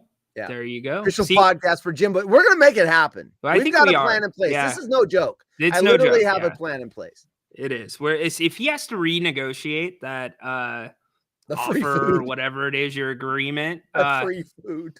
Yeah, we're gonna get that thrown in. But hey, I'm getting a lot of questions about where people can find you, what you do. take it away for a minute or two. Tell them about Okay. it. Well, HollywoodRejects.com is my website. There's links there to hey, I don't know. I think Ryan's embarrassed of me. I'm the guy he hides in the closet from you guys. It's like his two worlds right now are colliding. But HollywoodRejects.com is where my site is. And there's actually a link to the show that Ryan and I do together 3 days a week. And yeah, that's the main way to find me. Haunted00 Horse on Twitter or X, whatever we're calling it these days. Haunted00 Horse is my Twitter handle. But Hollywood Rejects is, you'll find all of our stuff there. So. Yeah, and it's a different show, much different than sports. It is more of a fun hangout. Yes, a little bit of a thicker skin. Yes. If you want to be there, we talk about weird news stuff. We're not offensive, but if you're easily offended, it might not be your show. Yeah, it's nothing off color. We talk about weird news and stuff, so we might talk about just stuff that's interesting. Like I mean. This is a safe example to say, but there was a passenger plane that had to turn around because a passenger was flatulating in the cabin and then screaming at everybody. You like that? He was drunk. So they had to turn the plane around. So stuff like that. I mean, Dumb and Dumber fart humor. Yeah, it's that. Yeah, we have some fun. I get to let my hair This down is a more bit. mature channel. Yeah, and there's a lot of you're very involved with the Jim Rome show too. That's actually how you and I hooked up. So he is a very well-known clone amongst the clones. Yep. We talked about Bella B last night on the show, and her getting read by Rome. Yeah, I wouldn't say it's a Jim Rome show, but I'd say 5-7% of the content sometimes Jim Rome drops with your name in them. So anyway, I'm boring your audience. I apologize. No, you're good, dude. I'm so glad you Haunted Horse Show. Dude, I'm glad you came up, and I'm glad this is your show. Hey, next time you want to come on the King's Court, call me next time, and I'll make sure your mic is working. How about that? Yeah, right. I couldn't test this. Because usually I do a show and I can test my equipment. I literally was coming in blind or deaf, I should say. All right. He is Dirk. He definitely is off air now in Sacramento. In fact, he's off air. Sacramento is not the only major market. That was kind of one of the originals. He's not in he's not in San Diego right now, but everything's moving digital. He's making the big switch to X. The show will still be on radio. Yes. But it will be like it was streaming on CBS Sports Network. It'll now be streaming on X. They're getting ready to launch that sometime this month. So he should have reached out to us for advice because we've been doing shows on X for a couple of years. I mean, Jim, come on. Come on, Jimmy. We're right here. All that time, man. Romanowski, I've got people that I highly respect that are there, but if you want my take on it, the live and local was not a good move. Replacing Rome, not a good move. But yeah, we can save that for another day. BJ, it's not a podcast. It is a live show on X and YouTube. No, YouTube. Are you going to YouTube? You talking about Jim's show or our show? Our show. YouTube now? Or is we're on YouTube, Twitch, but HollywoodRejects.com. There's a link on the left side. You'll see Ryan's little head. It's called the water hole. You'll see Ryan's little head. You'll see my little icon, and it'll say either old shows or live shows. And then there's a calendar that tells everyone what time we go on live. Yep. And it is a different show than this. I mean, we talk very little sports. So he is a character, John. Yes, he is a character. You know what? What's funny is I don't know how some of your older fans with you and Grant, I remember your first shows. I've been doing this longer than you. Yes. And you were like deer in headlights and like, oh yeah. Yes, Grant. I think the Kings should definitely and now he's turned into that. I was like him when I first started. And we had a guy that was doing it before us, Jeff. And I saw that guy and I'm like, God, he's so smooth. And I'd get in front of the camera and go, hello, everybody. And you get comfortable when you do it enough. You do. Amen. Everyone. Yep, Doesn't you matter forget, who it is. So you forget the cameras rolling at some Yeah. point. You're just having a conversation. So, Yeah. dude, yeah, I any love this guy. This guy is awesome. He is going places. He's already Appreciate farther that. down the road than I am. And we've got this little crew of people that like to do this. We've got other guys that like to stream shows, and we're a big club clique. And hey, if anyone out there wants to stream shows, we'd be happy to help you. I'm speaking for Ryan, but he's all about, we're helping the community. Well, it's about giving back. Grant Yeah, gave back to me, yeah, right? yeah. And so, like, Mr. Moss, you, I'm leaving people out. Dorian, who else has come on here? There's a guy in Seattle that comes on from time to time. If you're doing decent work and you're grinding, you're doing it the right way. I am not that guy that's Right going to way, be like, don't talk about your podcast. Don't come on here to plug your shit. No, if you're doing good work, I let you plug your stuff. I want you to. Yeah. You know, Yeah. like it's about giving back. And And Nico, any I'm going to be technical helping support. him this summer. Yeah. I gave Grant, you contacted me and said, hey, Grant wants, do I have permission to give you a number or whatever? And we had a Zoom call for about 30, 40 minutes. And I told him how Restream worked, and this is what you do. And this is the best way to do it. And he liked what he saw. He signed up for it. And then the show started. He had the idea. He just didn't know how to make it work. And I had to find Restream by just doing a bunch of Google searches. I figured there was something out there like it. I just didn't know what it was. And so I tested out other platforms. There were some platforms that were really expensive. I'm like, oh, that's not for me. Anyway, I'll help anyone with technical issues. If you guys reach out to me, Go to DM me. HollywoodRejects.com. Or ask Right there on that Ryan. shirt. He'll Or, give you yeah. my Twitter. You can DM me. Say, hey, I saw you on the King's Court show. I want to do streaming, or I don't know how this works or that works, or how your other microphone doesn't work when you go live and you're like muted. So yeah, For sure. Well, dude, All right. have a great weekend. I appreciate you coming by, buddy. I've been meaning to stop by. It's a good Friday. I figured I'd hit you up. I was Love it, listening to dude. Con Dog, and by the way, Con Dog, Grant called you Corn Dog. I think Corn Dog is so much more awesome. I think want you to should be keep calling. Corn Dog. I do want to keep calling him Corn Dog, but I'm waiting for the green light from him. Okay. He's Well, gotta I approach love me. if someone's name's Corn Dog, that is boss, man. Who doesn't love a corn dog? Corn dogs are the and he's bomb. always, you heard earlier today, prepared with the sauces. Like, Yes. dude's on point. Should be He knows Corn what Dog. he's doing. I think he should Anyway. be Corn Dog. All right, brother. All I right. love you. Thanks for Take coming on. care. See you later. All right, dude. Bye. That is Haunted Freaking Horse. I'm sorry if that was obscure for some of you. If you're expecting a completely similar broadcast to Grant, it's not going to happen. I'm going to have a little fun, mix stuff in, give you a little taste of other things. And I want to address this really quick because you see me smiling and stuff, and I've gotten some comments on this. I certainly have. From both clones, and I've seen it in the chat. Not today. I haven't seen it, but I want to clarify this. If you want to take a run at my teeth, you're also taking a run at my hips. Let me explain.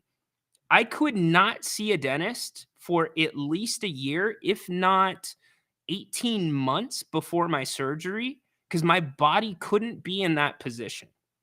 Then when it came time to have surgery, it was a pain in the ass. They had to make accommodations because you have to go through a dental check to get approved for surgery.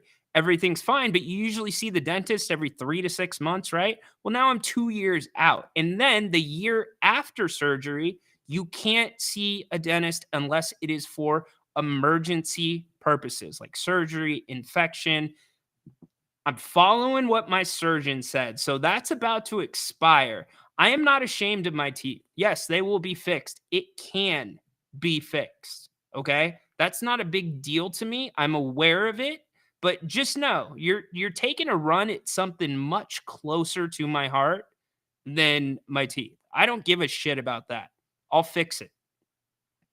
How many of you would go through 2 hip replacements at 39? Think about that before you send that message. And I know I'm not talking to anybody in here right now. Nobody. And I say it all the time on the King's Court. Imperfection is perfection. The King's Court is all one long take. Name another freaking podcaster that just goes 25, 30 minutes without editing anything out. I'm not touting or tooting my own horn, but that's how I live my life. So I just want to clarify that. So for those that may have been seeing that in the past, those taking a run at Twitter, and no, Jake in Buffalo, it's all good, dude. I'm not talking about you. That was in good fun. I'm talking about people that are legitimately, unfortunately, with the Jim Rome stuff. I do want to say this: there is a group of really, really great people out there. Okay, really great people that are clones, great clones, but they're also great, like Horse, awesome freaking person, professional, accomplished, successful in life. And then there's clones who live a clone life. Like Jim Rome is their life. Like finding jokes, finding information about people, zooming in on the stupidest shit and trying to affect somebody's job, ruin their lives. There's people that do that. They're that hardcore into that show. And so that's why I kind of bring that up about like the tea thing, because there's some hateful people out there. And I see all you commenting. I really appreciate that. And I appreciate your guys' support. You get that. But Haunted Horse is not one of them. We don't live a clone lifestyle yet. You know, some of you guys ever want to get run on the Jim Rome show? This is the advice. V and I said this on the podcast. If you ever want to get run, try not to get run. And I'm not talking about being hung up on the show. I'm talking about try not to do something funny. Try just to be yourself. Those are when the best moments come out. That's why I have a library of sound clips. I have sound clips that get played every time they talk about the Kings now, because those things just happened. They weren't planned. It was what it was. And that's how, like, our group of Rome guys, that's how we do it. So if you want to get closer to that show, that's how you do it. And I know there's a lot of people that are big Romy guys. We are as well. Yeah, D'Lo and KC, they do good work. I think that it's, I'm not going to comment on it at all. They do good work. I like what they're doing at 1320. Question, could Grant ever live stream, call a game here, not show the game, but do a radio call? No, he could theoretically. But the delay, that's the problem. You would have to be like, you'd have like Dirk. If you wanted to just tune into Grant, then that's the only thing you're tracking or listening to when it comes to the game, because his stream or whatever he's watching is probably going to be at a different time than ours is. And yeah, so to answer that, but there is actually a new program that allows you to do that, believe it or not. And it's through NBA League Pass. Grant does not have, as far as I know, motivation to really do that. We're getting some more Haunted Horse love yet. Okay, Corn Dog, I love it. Horse, appreciating the love. Cool. You should check it out. Again, it's a different show. It's a very different show, but nothing that is offensive. Oh, and that was the other thing. I appreciate that. The medications that I had to take were so gnarly. They were nothing narcotic until, like, you know, those few days after surgery, but they were freaking gnarly. I was on 9 different medications, and it felt like every single one had a different side effect. And last season, I only missed 1 Kings game, and that was before any of the surgeries. But I'm telling you that because that has also caused some changes with my body that has affected that part of my body. So I'm an open book with you guys. You know that I'm always going to give it to you real. And that's what I love about everybody that tunes in. People talking about a smile, that's social media and bullshit. Yeah, I get it. Yeah, ignore the trolls. I do.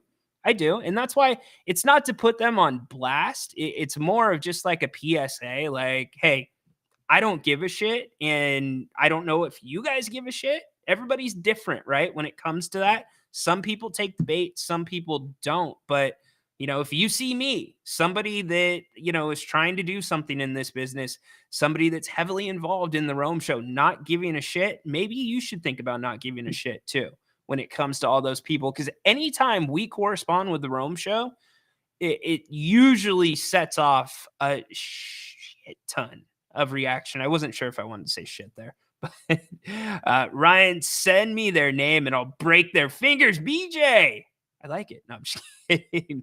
Of course. Thank you, buddy. I love you too. Hey, Ryan, do you talk NFL? Yeah, we do everything here. Great question, Riley. That's why we got the phone line. So Kings during the season, you're going to get a heavy Kings influence. Outside of the season, you're going to get a lot more of the inside Kings. You're going to get the draft breakdowns here. You're going to get what I'm hearing from my sources. You're going to get what I'm hearing from people that I talk to, whether it's players, etc. And then obviously my own due diligence. My process is my process. I don't follow anybody else's, and I'm able to kind of find things and point things out, or at least I feel like I can, that some people don't catch, regardless if they're working on TV, on a radio station, or just watching the game at home. But yeah, you can bring up anything you want here on the King's Court and we'll hit it. We just did a 25-minute segment on sound engineering and gym boys with our boy Haunted Horse. So I absolutely, brother. Absolutely. Answering that question, how can I be friends with Rhino since he's a Seahawks fan? I didn't know until it was too late and we were already friends. Yeah, you know what? It's kind of overplayed. If there is one fan base that pisses me off the most, it is Niners fan, because many of them are so fair weather. Now, on the flip side of that, there's some hardcore Niners fans. I live in Elk Grove, and in my parents' neighborhood, somebody's house is literally gold and red, and it's got Niners stuff all over it. I mean, anything you look at in that yard has something Niners to it. They've dedicated their entire house to it. So it's either that or fair weather. It's never usually anything in the middle. And the fair weather ones, they're the worst. You know, they still got the tags on their jerseys. You know what? If you're a fair weather Niners fan, I'm afraid I've got some bad news. if you still have your jerseys, you can't return them. It's expired, guys. You forgot. But no, I just don't. You guys know the crowd. You see it with Golden One Center with Warriors fans sometimes. Lakers fans, not necessarily as bad. Peter, it's all good. I'm a diehard. Oh, you already got that one. Outside season. Yeah, we talk pretty much anything here. Are you surprised Carroll did not get another head coaching gig or even on a network? No, I'm not. I don't think that being on a network is what he wanted. I think that was, you know how they always say it's better to go out on your own terms. I think that was handled the right way. Pete is still going to be advising within the organization.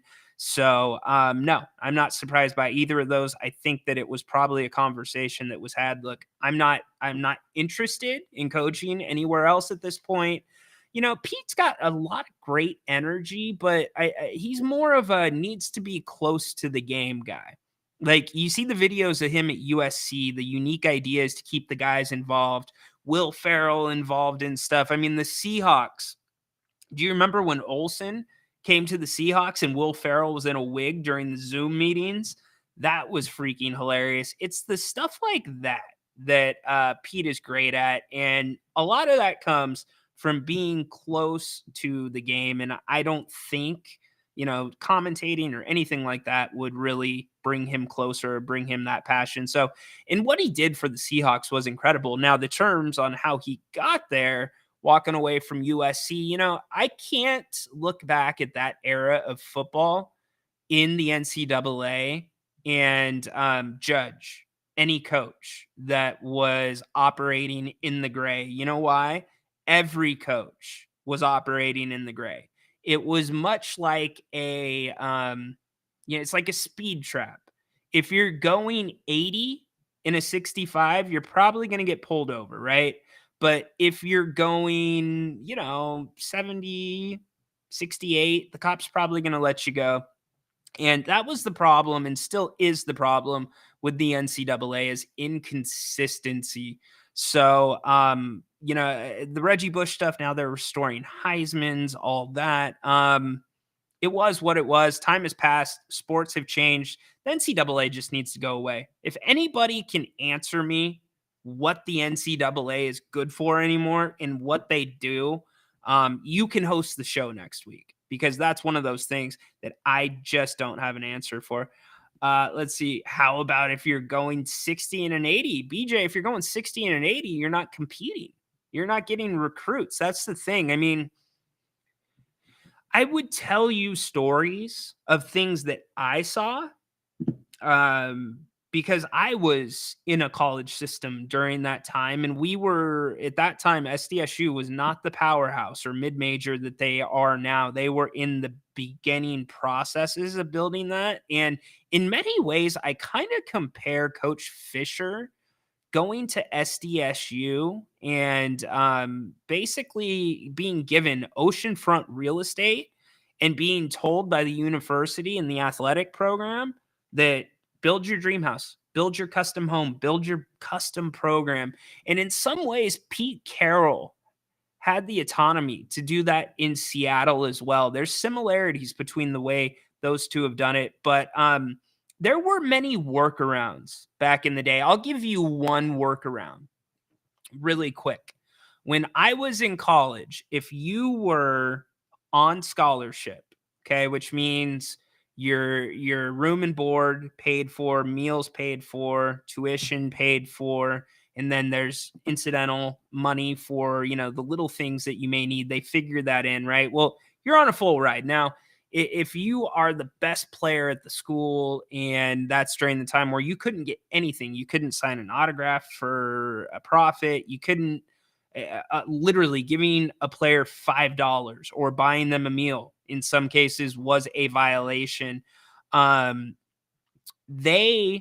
on scholarship, if they came from a family that was considered low income and the family's joint income did not meet a certain threshold, the players on scholarship could still apply for Pell Grants through the state. So that was a very easy, I mean, it was about $6,000 a semester when I was there. That was an easy $12,000 in their pockets. And then you guys can fill in the blanks with boosters and how all that works. There's plenty of workarounds to that. So with NIL now, I'm very happy that that has kind of corrected itself. But yeah, new Arco Arena. Not sure what that means. You guys are doing the internal chat, which is fine. Hey, I told you if there's anything that's been bugging you this week, anybody that's been bugging you, and you want to be the Turk. You guys remember I played for you what the Turk is. If you want to be the Turk and pull them into your office and tell them to bring their playbook and either discipline them or fire them, let me know in the chat. We'll get to those. In fact, I do want to get to another one of those really quick. I bet my buddy Adam is definitely watching this. He is going to like this one. I can promise you that. I'm talking about Adam, who lives in Texas. Here we go. This is my second one. I'm afraid I've got some bad news. So here's my bad news. And what didn't make sense to me. So check this out. Do any of you follow AEW wrestling? If you do, you know Tony Khan has gotten some heat here on the King's Court as of late. Those are the new shoes, new Reebok pumps that are going to be released by the Young Bucks. And if you know anything about AEW, they're doing this storyline right now that, you know, they're the EVPs and it's a power trip thing and oblivious managers that are drunk with power. You get it, but they've completely ripped like their entire gimmick and even their music from Succession. Has anybody ever seen Succession on HBO? Listen to the Bucks theme music and then listen to that. Well, the reason that I've got some bad news for I'm them afraid I've got some bad news. is this. They're coming out with this new shoe. They run a 30-second ad before their match that talks about the new shoe. It was a really lame commercial, by the way. But then they come out to the ring. Guess what? They're not even wearing their new shoes. What? You're not wearing the shoes? Like, when I was a kid, you guys remember? Do you remember this? When it was the playoffs, I might be blowing some people's minds here. You might not know this, but when Michael Jordan played in the playoffs, that is when you always got your first glimpse at what the new Jordans coming out later that year were going to be. Almost a year ahead, you found out what they looked like. So you guys remember in Utah, he was wearing, I believe he was wearing the 13s in Utah. Or maybe that's when the 13s were out. So not only could we not wait for Jordan to come out with the shoes, we wanted to see him, but we wanted to get in and buy him. But he always did that perfectly, right? The Young Bucks, like, you are no Michael Jordan. By the way, I didn't even know Reebok was still around until I saw this commercial. So do your buddies Reebok a favor and wear the shoes up until the next pay-per-view when the shoes are released. Isn't that the best advertising you can do, Young Bucks? I'm just saying, you guys are just not, and it's not even a wrestling storyline thing. Y'all are just dropping the ball over at AEW, and you've got a lot of good talent. So I'm afraid I've got some bad news. I'm afraid I've got some bad news. Young Bucks, whoever is running this marketing campaign, guess what? You're fired. You're cut. Give us your playbook. You need somebody new. If you need Haunted Horse or I to run it, we will definitely be doing that. I don't know. I haven't seen enough of them, to be honest with you. I knew who they were, but before AEW started, I never went online and watched their matches. Yeah, TK a bad rider. TK, were you here, Romanowski, a couple weeks ago? I lit him up for almost an entire week, and I tried to stay away from it, and it wasn't even just wrestling based. It's when he wore the neck brace to the draft, and then he kept doubling down on it. It was a bad look. Reebok, Walmart brand now. Okay. All right. I can't wait. New shoes, of course. Is that Jericho? No. The Roy family? Yes, the Roy family. Exactly, Riley. Exactly. Listen to the Succession theme song and then listen to the Young Bucks theme. They're exactly the same. Literally exactly the same. Riley hopping back in. What rookie QB you have making the biggest impact this year? It's going to be Caleb Williams.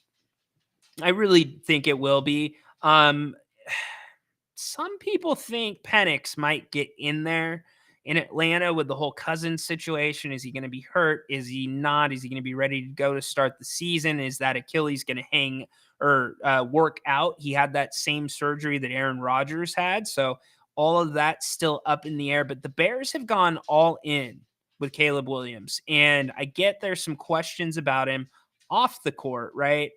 Or off the court, off the field. You know, he wanted a percentage of ownership. He had a different draft process. But here's the reality. You know, with the NFL draft, the process has been the same for how long?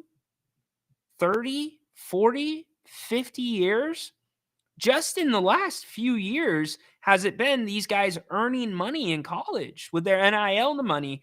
And that better positions them as business people, and they have brands. So now the franchise has to consider, that brand, unfortunately, and the players can push that. But what I liked about Chicago is they're getting him weapons, Roma Doomsday.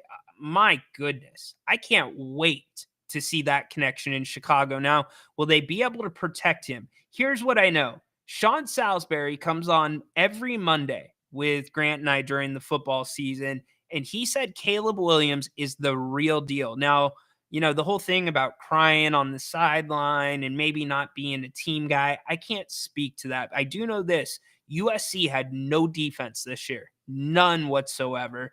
So it'll be interesting. I think Caleb, he has been pro ready. And in fact, if you want to talk about somebody, I hate to make this comparison, but he's got, or at least he's had this Mahomes tag on him, even some saying better than Mahomes. And I know they were drafted in much different spots, but they've been saying that before any of the USC stuff came. And quite frankly, can any of you name somebody that won a Heisman Trophy and then returned to school and had another really successful year? I just can't think of anybody off the top of my head. And I was trying to think about that. not too long ago. My bad, Baki. I must have missed it. As you said, I will go back and check that. Yeah, exactly right, Riley. Exactly right. I think that is going to be the key. It's not gonna be a Bryce Young situation. Now, I had concerns about Bryce Young last year when he was drafted overall first by by Carolina, but they really hung him out to dry. And there is not a lot of confidence in that Carolina team. In fact, the NFL schedule shows that. I don't even think they're on national TV. And if they are, it's like one time. So they did him no favors coming in there. He was somebody that was going to have a little bit of an adjustment because of his size. Just because you're the same height as Russell Wilson does not mean you're the same quarterback. Russ had like tree logs for thighs and legs. He was built a lot more sturdy than Bryce is. And that allowed him, and he was elusive too. I'm not saying Bryce isn't elusive, but I just don't think, much like Vazenkov, Bryce has really gotten that opportunity. So giving Caleb those receivers to throw to, that is a huge deal. Caleb be dancing too much, gonna get killed. Yeah, and that's the thing. I think that's what translates to the NFL. He won't dance as much. He's not going to be as good in that manner. The NFL, the speed of the game is going to catch up. So where you see him dancing is now usually when the ball needs to be out for the most part. Yes, they did. There, Chicago, that if you're going to do it that way, that's the way you do it. And man, did they get lucky by getting that number 1 pick. Herschel Walker, you're saying, had a good back-to-back year. All right. JJ McCarthy, gonna be a Jalen Hurts type of quarterback? I don't know. I'm not 100% sold on that yet. It's hard to say with Harbaugh guys. Harbaugh guys, and I'm talking Jim Harbaugh guys, they're not always your prototypical quarterbacks. How many years did Harbaugh have Alex Smith? Or did Harbaugh have Alex Smith? He did at one point, I think. And then JJ, he's great for the Big Ten, but yeah, it would have been a disaster. Now, had the Chargers really put their guy, Justin Herbert, up for trade to draft JJ McCarthy, that would have been a nightmare. And I would have been calling the Seahawks. I would have driven my ass to the team facility to make sure that they brought in Herbert. In fact, I would drive Herbert there. Hell, I would sell my house, get a private jet, and fly Herbert there. Archie Griffin, yeah, good example. Yeah, Riley, here's the thing. When a team has that type of surprise label, then here's the difference. The Lions, okay, last year. The Lions ended their season the year before on a good run. They beat Green Bay in Lambeau. You knew the Lions were coming, right? So you had already seen a changing of the guard there. And you saw Dan Campbell. He was starting to sink in and really starting to relate to those guys. Well, here's the deal. With Dan Campbell, he needs some time to motivate those guys. He needs to change the mindset. He did that. So he did it a different way. So for the Lions, it wasn't a surprise to any of us, although they were supposed to be the surprise team, right? The NFL went all in with the schedule with the Lions last year, and they were right. But that was a proven sample size in the NFL. The Bears, we have no idea what that's going to look like. So they have not had success. I know they did better towards the end of the season, but yeah, a lot to talk to. Alex Smith gave Harbaugh credit for teaching him to play quarterback in the NFL. There you go. Very good. Good addition by you. BJ Sal, Tim Tebow. Yeah, that's a good one. And Riley, good point. All right, we're going to wrap up because our buddy Napes is going to be here at 5 o'clock. You got to get a break. Go wash your palates and get ready for him. Thank you so much for being here on a Friday. We ran the gamut. Huge thanks to Dirk. Huge thanks to Haunted Horse, Baki, Tedora, everybody. Holy moly, Jimbaboli. Corn Dog. Can I do it, Corn Dog? Corn Dog? I'm assuming I'm not seeing anything in the chat, so you're good with it. Thank you to Corn Dog being a good sport with everything. it has been an extremely fun week in the King's Court. Look, this is how these shows go. I had about 20 or 30 minutes of Scotty Scheffler stuff ready to go. I had all the audio. I had his press conference. I had his attorney. We were all dialed in, ready to talk golf, and we did it for about 15 minutes, or what was it, 7 minutes. So I appreciate all you. This is the beauty of the King's Court. It is not just about basketball here. Spread that word for me. Let people know that. I understand that, we're pigeonholed with our name, the King's Court, to a degree, because that's what we principally focus on. But this should be, we're hoping to make this your place for Sacramento sports before your drive home. And everybody seems to be responding very, very well to it. And I can't thank all of you enough. And I know I speak for Grant by saying thank you as well. We are both very grateful for all of you, literally. So make it a great weekend. We're going to make it a boys' weekend. I think the little man and I are going to be hitting Dave and Buster's tomorrow. We were out there last weekend. That was a lot of fun. He loves that place. They have Plinko there. And every time, last time was the first time he didn't hit the jackpot on Plinko. He's got a knack for that game. So maybe we'll go out. He's trying to earn enough credits for an icy machine. It's pretty cool. I'm down with that, even though I won't drink any of them. And by the way, again, as always, I will plug this. If you ever want to donate to the channel, if you ever have ideas about the channel, reach out. All donations go directly back into If You Don't Like That and the King's Court, but donations are not necessary. Your support is more than enough. They are simply appreciated. So thank you all so much. Make sure you make it a great weekend. We're getting out of here at just about 2 hours. You realize a 2-hour show like this on the radio is like a 3.5, 4-hour show? We don't have commercials here, so that's pretty cool. All of you, we all come together. We're building this community, which I think is really cool too. We're learning each other's personalities. All of you are the OGs with the King's Court. So I got a message for you. I don't plan on going anywhere, like anywhere. So this market, I'm going to shake it up. I really am. And we're doing that right now. We're going head to head with everyone. And 221 of you digitally have either been here at some point today or are here now. So thank you, thank you, thank you. Make it a wonderful weekend. Again, thank you to everybody called. Thank you for everybody in the chat. Go Kings. Tadora, hit it. Holy moly, Jimbaboli. Uh-oh. I'm afraid I've got some bad news.